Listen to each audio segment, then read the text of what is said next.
Ito, malupit na tanong. Ayan yan. Yan ang When, pasok. when did you get your first million?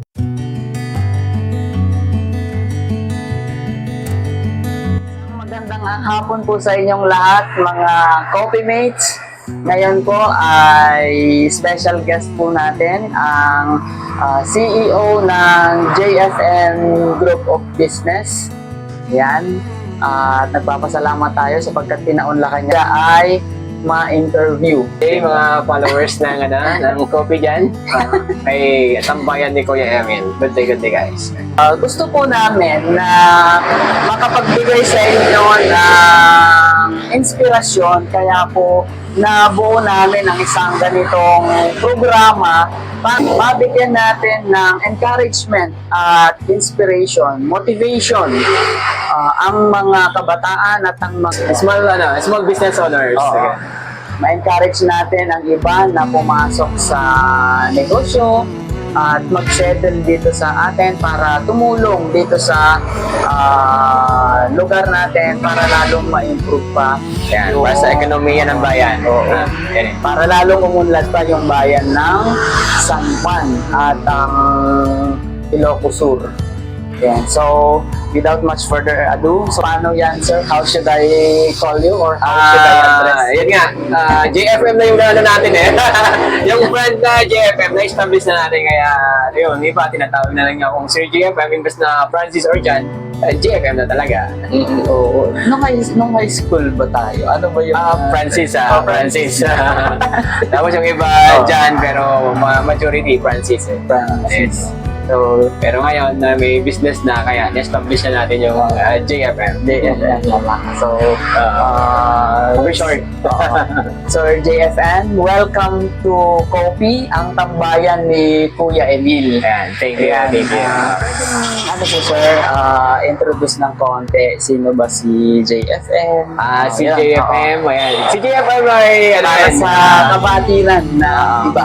Although napaka-familiar na ng marami, pero meron pa rin hindi familiar. So, yung initial na JFM, yun po yung John Francis Manuel. At saka, ginawa ko na rin na Just for Mankind. Kasi dinagdagan ko Just for Mankind Royalty. Kasi ito na yung magiging next next venture na business. So, yung final business ng isang negosyante ba? So, yan. Sa ngayon, si JFN ay kilala dito sa Ilocos Sur na. Nung Pero una, nakakapagtaka, sir. As far as I know, you are in the medical field. You yun nga. are a nurse by profession. Pero how did you get into business? yun. Nung nasa medical field tayo, nasanay tayo sa mga structured management, mga ganun pa. So, naging member din kasi ng quality assurance, quality improvement, yung mga ganun ba. Pero nung lumipat ako, kasi from Manila ako eh, tapos wala akong kinikita sa Manila kasi yan, lumipat ako dito sa Ilocos, San Juan. Yung naging business ng kapatid ko, yung Excellence Review Center. So, yun nga, ako yung naging doon, parang all around ba. So, ito, naging, basta yung sa BIR kasi ang number one na nagdalo sa amin, mga penalties. Mga penalties na yan. So, na-start ko, bakit kaya ang daming ganito? So, naisip ko nung, nag-enroll sa bookkeeping. So, since that, may bookkeeping na tayo, nag-service na rin ako ng or pinubide ko na rin yung mga services ng isang bookkeeper. So, and then that, naging tuloy-tuloy na siya. So, yun nga, meron tayong ups, meron tayong down. So, from ganun, naging, sabi ko, from broken to breakthrough. Your greatest motivation, sir? Bakit parang umiba ng linya from nurse by profession, then yan. what made you decide? Dati kasi mag-business talagang na lang. Talagang matanggal ako bilang isang nurse. Ayun, in-start ko ng mag-business ng, halimbawa, kasi ito yung services. Kasi puro services nung una kong naging So, bookkeeping, booking, yan. So, nung una, isa-isa pa lang yung mga client namin. Tapos, mga negosyo na sineservisan ko ng magiging bookkeeper. So, ang mga doon, natututo ako kung paano proseso or system ng may business. So yun, sabi ko, natutulungan ko itong mga negosyo na to. Bakit di na lang ako magnegosyo? So, since that, 2019, nag-start na lang ng maliit na business sa bahay lang muna. Ayan, pa isa-isa, dalawa, yung Anong mga client. business yan, sir? So, ito yung booking services and bookkeeping services. So, yan. And then, lumipat kami sa third floor doon sa BBP building. So, yun nga. Dahil may OPA, tapos may mga gastos, yung operational expenses. Yun yung tinitingnan ko dati na kung wala kaming client, paano ko mababayaran to? So yun, naisip ko na mag-advertise. Naghanap ako ng mga services na nagbibigay ng advertisement, ganun. So yun.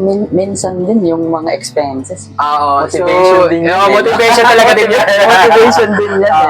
Kasi paano ko mababayaran to kung wala akong kita, mga ganun. So gagawin mo lahat para yun, natutunan ko yung e-commerce. So yung e-commerce na yun, doon may service sila about doon sa Facebook advertisement. So since doon na 2019, natuto akong mag-start ng 100 pa lang ngayong advertisement per day.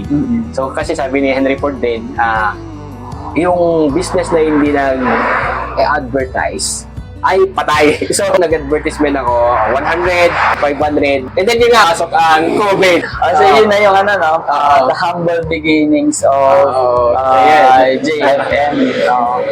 What are the struggles na na-encounter ni JFM sa kanyang pagsisimula? Ito, yung pera talaga, capital. So, yun nga, nagpautang si mother ko, yung umutang doon sa isang bangko. Ayan, sabi ko na lang, umutang siya ng 20 kasi hindi pa ako pwedeng umutang noon kasi, di ba, nag-start pa lang ako, wala akong pangalan. Mga ganun, kasi... yun na yung starting capital. So, from zero services yung services. So, 20,000 yung pinautang sa kanya. Tapos, yun na yung pinabili ko ng bagong printer at saka bagong laptop. Hindi, pinagkabit ng internet. Yan. Nung time na yun, mahal-mahal pa ka. Ganun. Mahal ba? Paano nagkasya yan? Siguro second hand.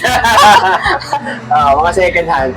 Tapos, yan yung start ng capital. Tapos, another is yung mindset ko dati, talagang galing naman talaga ako sa wala. Sabi ko, ba't hindi ko na lang itry ang mga to?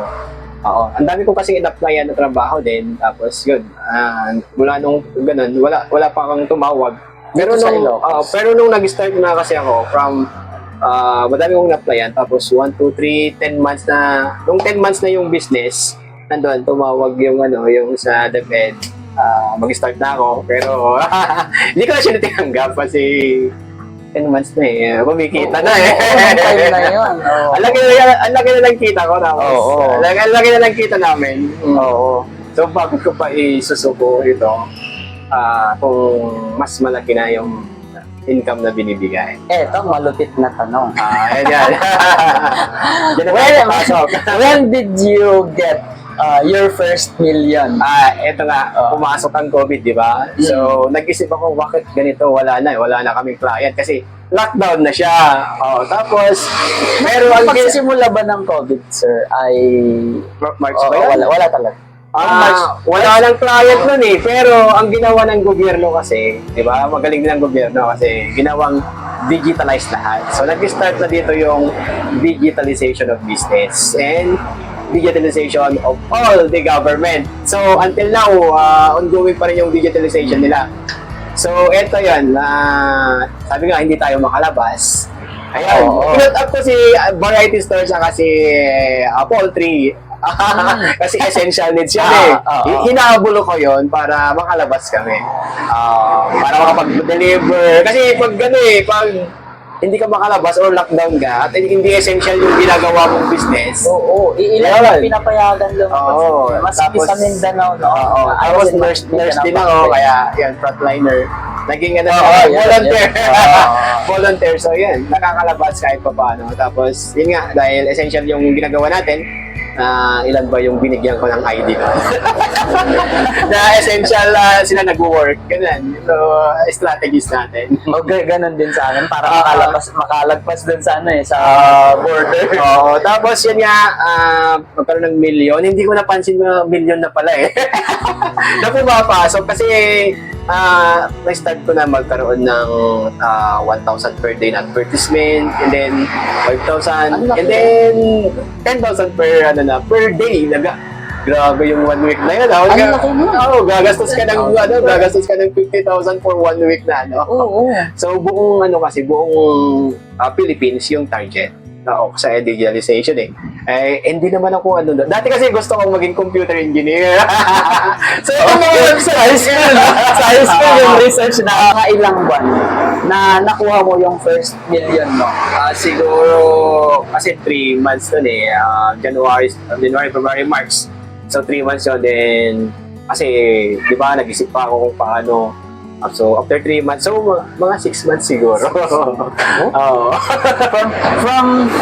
From the 20,000 capital in just 6 months. Oo. Partida, Tapos no? COVID pa.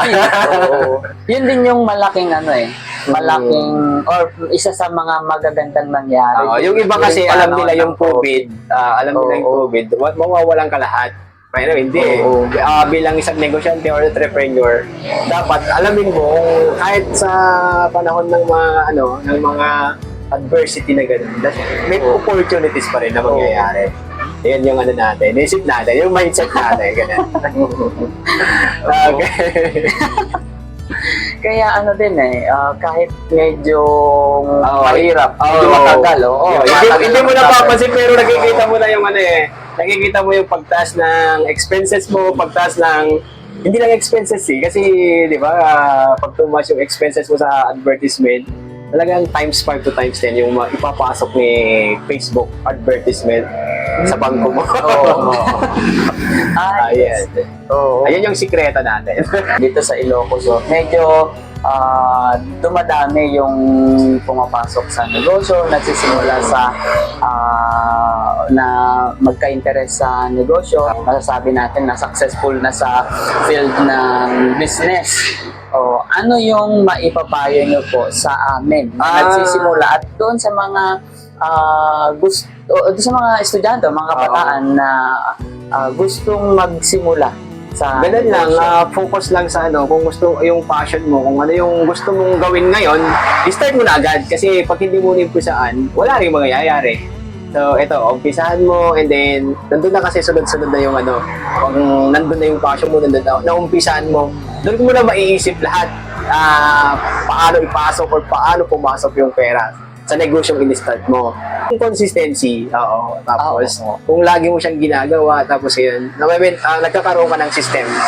Yung system na yun na yung paulit-ulit mo siyang gagawin ulit. Until pag nag-export ka na, i-expand mo na siya.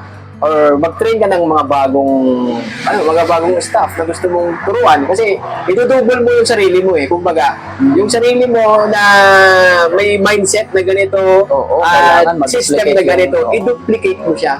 So pag na-duplicate mo ulit. So ito yung naging laro natin. Hanggang sa expand. May business nga ako ganun dati pangalan expand. The three is ba yun? Basta expand. So, Pero curious lang ako, sir. Nung pagsisimula ni JFM, mga ilang buwan yung mga hard times bago talagang umalago? Kasi nung 2019, nag-start kami kasi nung business ni kapatid ko, 2010 mga ganun. Mga ilang buwan kayo na nandun sa struggle time, hard times, bago nag-boom. Yung old na business ko kasi, medyo nawalan kami ng ang daming nawala. Parang 1 million yung naging loss namin ng unang business. So, Tapos, yun. Basta from broken to breakthrough kasi, alam mo na yung mga mindset. Mga ilang buwan yan, sir? Years ilang din eh. Years din yun eh. So, basta 2010 to 2019, usually 9 years. Yung pagitan eh. Hindi ko ba... Pero ano basta kaya, yung- nung sarili mo, basta sa ano na. sarili mo, yun na yung 2019 nagsimula. So, ang pagbubong kasi ni Pero, in JFF, fairness, ang bilis, 2019 na. So, yung kasi yung 2010, pero ano yun eh, puro... Pero ngayon, mas isa sa kung saan kilala si JFM is sa e-bikes. Why e-bikes? E-bikes. Kasi nga, di mo dahil sa COVID din. COVID din.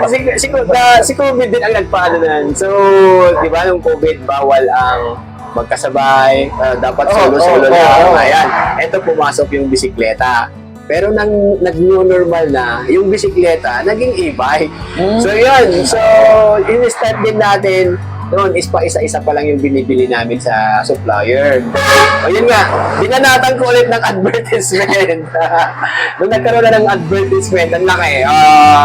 Sabi ko, bakit ganito? Wala pa rin. Ayan, may advertisement na ako. Ayun, binago-bago ko, in-edit ko yung mga tapos nilagay ko kung ano yung mga purpose ng e-bike. At saka eto, nakakatulong tayo sa ganito, di ba? Oo, yun. Yan yung natin, target natin dati. So, na-realize ko na ang gumagamit pala ng e-bike dati, usually is mga teachers, mga mother, tapos mga puro elderly. Kasi di ba yung elderly, hindi siya nakakalayo, napapagod siya, di ba? Eh, nung nagkaroon sila ng e-bike, nakakalayo na sila. Yan yung Papalengke. Kaya sinabi nila, sundo yung mga anak, yung mga So, sinabi nila dati na pang Marites ang e-bike. Ganun yun eh. So, si Aling Marites daw, kung saan-saan na nakakarating dahil may e-bike siya. Yan yung natin, naging target natin. Kaya parents, yan, mga hatid sundo sa school. Ito yung nagiging highest and best use to e-bike. Yung taga-hatid sundo, pang-hatid sundo, tapos pang grocery, and pang senior, and ano pa ba? Ginagamit na rin kasi ng mga mga yung mga children nasa elementary age. So, ginagamit rin. Pero ina-advise pa rin namin na ingat-ingat lang pag gano'n siya. Pag pang barangay to barangay lang. So, yung iba kasi ginagamit nila pang munisipyo to munisipyo. Pero, dapat nasa gilid lang sila. Ina-advise natin na gano'n. So, bago tayo magbenta kasi ng e-bike, meron tayong mga safety protocols na sinasabi. Sa industry ng e-bikes, ang daming competitor. Maraming competitors. Kaya ito yung natin. Pag ako yung buyer. Pag ako yung buyer. Bakit Ay, kay JFM ako bibili? Si JFM. Yung tinuturo ko lagi sa customer. Tinatanong ko sa kanila yung Kasi bakit si dito ko lang sa JFM. e-bikes, ang dami ng So, ito, sabi ko sa kanila, yung quality service. Kasi wala sa iba ang quality service. Tapos, ang dami naming trinain na technicians na in case na makailangan nila, nandyan na lang si JFM. So, ito, hindi na talaga yung quality service na pinuprovide namin. Okay? May narinig ako sa Bantay noon. Di ba nung sa Bantay, sa vegan area, may binaha noon doon.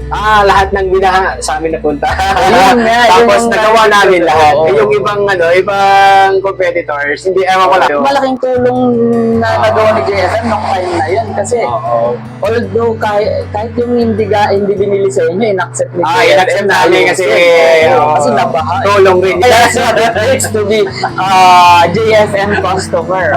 Talagang hindi ka nila papabayaan. Madami kasing nagsara doon dati, kaya yan, lahat ng tumabi sa amin, medyo kasi sabi ko nga sa kanila, pag tumabi po kayo, yung quality service ang itabi nyo, hindi yung babaan ng presyo. Kasi bagsak ka ng presyo, hindi mo alam, bagsak ka na. Ano nga yung tagline ninyo? Well quality bikes are affordable. Sige lang na, ganun. Pero in fairness, nung time na yun, ang laking tulong ni JFM dun sa mga owner ng e-bikes. Although hindi sa JFM binili, pero inayos ng mga technician. Yun yung natin na yan. Ilan ang branch ngayon, sir, ni JFM? Nasa 10 na. So, ang huling is nasa Santa Catalina. So, yun nga, nung in-start natin yun, medyo ang daming bagyo. So, sabi ko, sara natin, pero hindi ko na sinara. Ay, nakaugan pa rin hanggang ngayon. Kasi nga, bagyo. Sunod-sunod yun, apat na, di ba, apat na bagyo, sunod-sunod sa isang buwan eh. Eh, ang hirap, no? Sabi ko, Lalo sa Catalina, medyo ano din. full Malakas pa ng expenses. hangin, no? Ang malakas ngayon doon, mga ATV eh. So, titingnan natin Oo. titingnan natin kung paano i-market yung ATV doon. Kasi for rentals lang. Oo, may ATV na rin si JFM ngayon. So, yun. Start tayo ng ATV. Pa-isa-isa muna. Mahirap kasi malaki yung kapital nun eh. Pero ang sarap mo i-drive yung ATV. Ano siya, pang-relax talaga. Lalo na pag may kasama yung mabigyan mo, ganyan. Tapos kung adventurous ka, pwede. Sa beach at saka sa mga Basta- bundok-bundok. Yan, oo. Masarap gamitin yun. Ayan, para sa mga may resort po dyan, mga gusto niyo pang bumog-order. Sige sir, at Next natin. hindi ko na kukunin lahat ng iyong oras. Alam Okay. namin na busy kayo. Last question. Last question. Okay, sige. Kung i-relate natin ang buhay niyang isang JFM, Jeff Francis Mandel, Ayan. i-relate natin sa kape. Anong flavor at bakit? May espresso ka ba? Ayun yung mainit na. Meron pa rin. Wala pa rin. Hindi ko pa siya in-offer. Pero meron. Okay, sige. Ito kasi yung, di ba, mapait na. Nagbibigay mo siya mainit ka na. Okay, sige, sabi nga natin, kahit gaano kapait ang buhay, mag-iinit pa rin yan. Sasarap pa yun dahil sa init. Kasi nandun na eh. Kasi, di ba, ang buhay ay parang gulong nga na sinasabi natin na parang kape. Na kahit gaano kapait, nagbibigay pa rin ng yan. Masarap pa rin, di ba? Masarap pa rin yan. Pero ngayon, ang tinimpla natin is matcha. Tikman natin. Sige. Okay. Sige. Ayan. At saka may bilog-bilog pa. Ano yung tawag dyan? Ito yung pinagmamalaki ng Pangasinan na daw. Okay. Ayan, sige. Pinagmamalaki ng Pangasinan. Anong tawag dito? Matcha. Matcha. Matcha latte. So, Tikman natin itong natin. matcha. Siyempre hindi kami papayag si Coffee at si Kuya Emil na mapatikim ang Ayan, guys. supposedly kape. Kaso natikman na niya yung caramel macchiato, natikman na niya yung Yun yung ginamit mo pa kami. Nung nainom ko na, yun, gising na gising. So, ayan guys, dito tayo sa matcha Matcha naman. Sa mga viewers po natin dyan, ayan, dito na po kayo magtabay sa tambayan ni Kuya Emil. Dito sa Gimod Sur, San Juan, Ilocos Sur. Tapat lang ng Baxil Community. May mga hotline numbers natin na tatawagan din guys. Ilagay na lang. Sa comment section. Sige. Okay, masarap siya.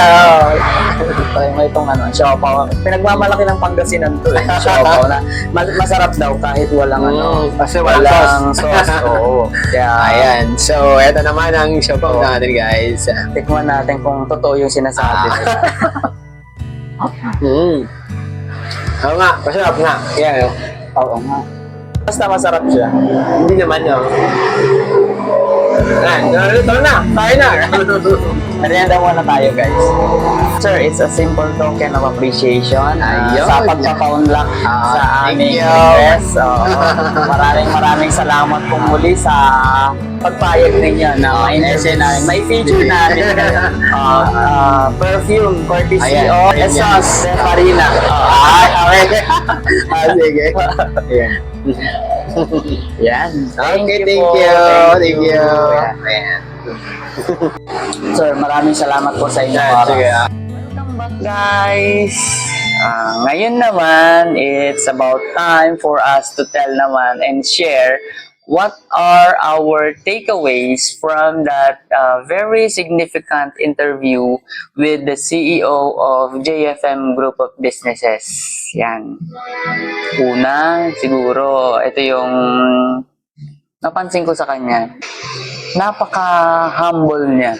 Kahit sabihin natin na sa lahat ng aspeto, nagtagumpay ang isang tao. Nagtagumpay sa negosyo, nagtagumpay sa karir na kanyang napili.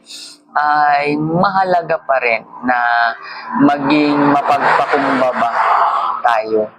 Kasi biruin mo, pumayag siya na ma-interview sa loob ni Coffee. Oo.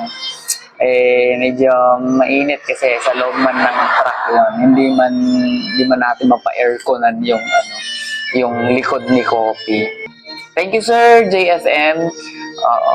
Paka-humble po ninyo. Isa pa na natutunan natin, one of our takeaways from that interview, yung the power of social media.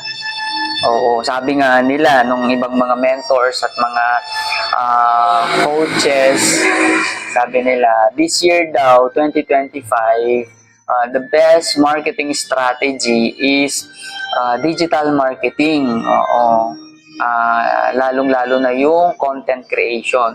So, for those like me na nagsisimula sa negosyo, at para doon sa mga nagbabalak pumasok sa negosyo, nagpaplanong pumasok sa mundo ng pagnenegosyo, it's about time for us to learn and maximize, utilize the power of social media. Kasi biruin mo, napakalaki ng impact ng social media. Noong pinadaan ni JFM yung kanyang advertisement sa social media, sabi na kanina, times 5. Oo.